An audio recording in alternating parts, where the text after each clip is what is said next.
Baru aja ada berita hari ini tentang salah satu bank terbesar di Asia Tenggara mem-PHK 4.000 karyawannya karena digantikan oleh AI.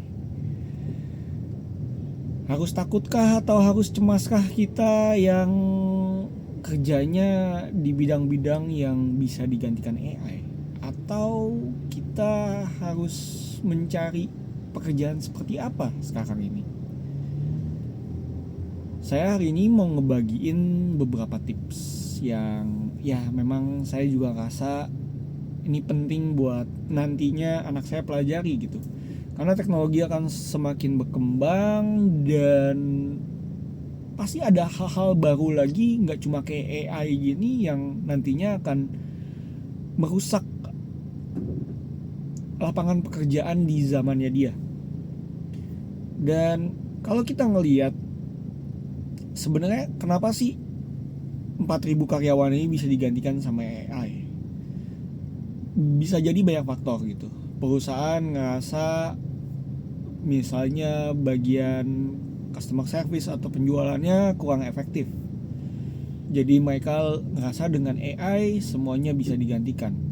Atau juga bagian perbankan seperti teller atau hal-hal sejenis itu udah bisa digantikan. Zaman sekarang orang udah bisa bikin video pakai AI, udah bisa bikin gambar pakai AI, bikin website pakai AI juga udah bisa. Sebenarnya banyak banget pekerjaan-pekerjaan yang udah bisa digantikan dengan AI gitu.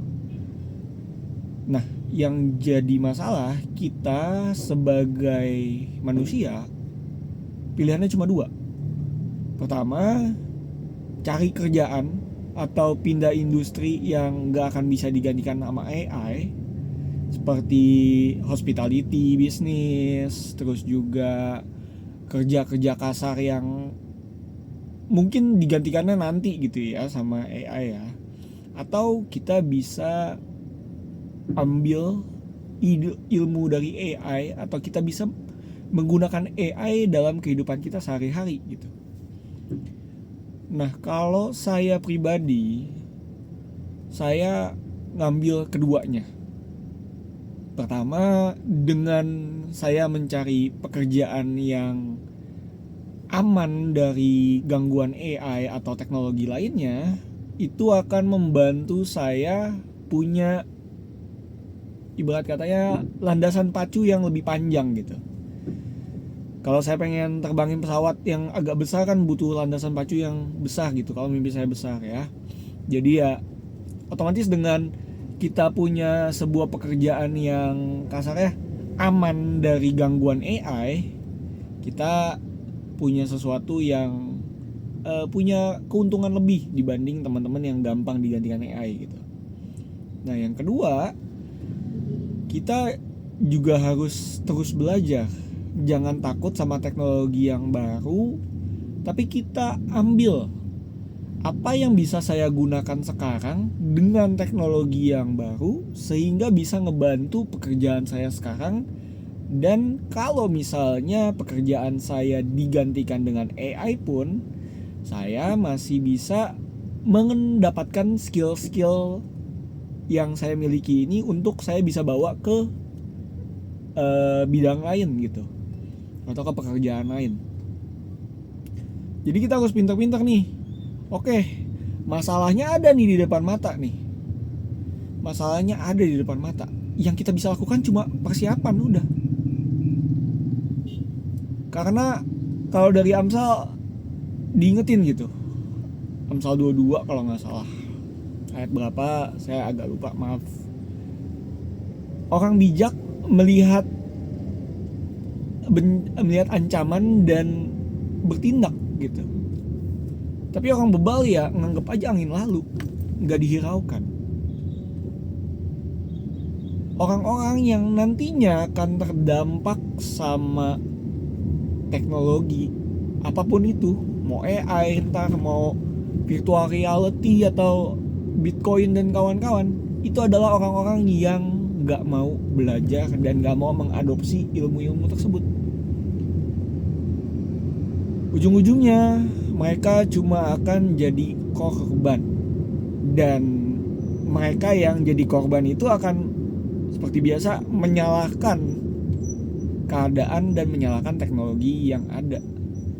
Padahal teknologinya semua bisa akses.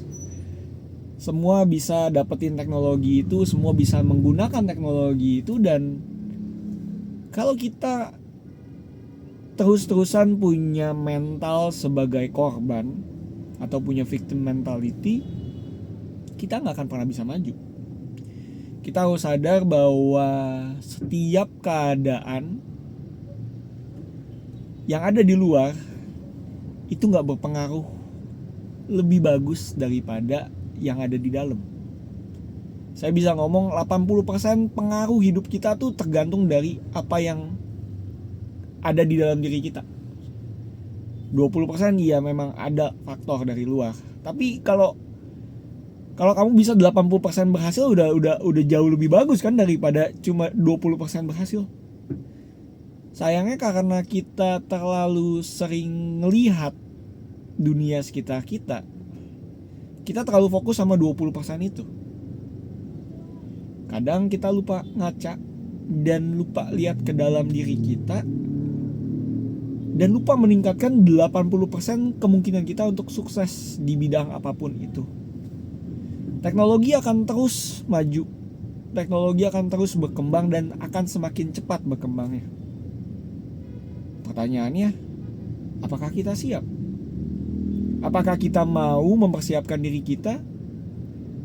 Dan apakah jika persiapan kita gagal pun, maukah kita untuk terus melakukan persiapan? Maukah kita untuk terus mencoba? Saya mau tutup video ini dengan satu quotes. Quitters doesn't win. Orang yang gampang menyerah tidak pernah menang. And winners doesn't quit. Dan pemenang tidak pernah menyerah. Semoga kalian bisa mulai mengambil tindakan untuk beradaptasi dengan teknologi-teknologi yang baru. Kalian juga bisa ubah mindset kalian bahwa 80% tuh ada pengaruhnya dalam diri saya loh. Kalau saya mau sukses, saya yang tentuin. Gimana cara saya berkomunikasi, tempat saya di mana, pekerjaan saya seperti apa yang saya pelajari. Itu semua pilihan kita dan semuanya bisa kita kontrol. Jangan biarin 20% yang gak bisa dikontrol tadi itu ngeganggu hidup kalian. Semoga kalian terbantu lewat video ini. Nama saya Yazkiel Wijaya. Tuhan Yesus memberkati. Bye.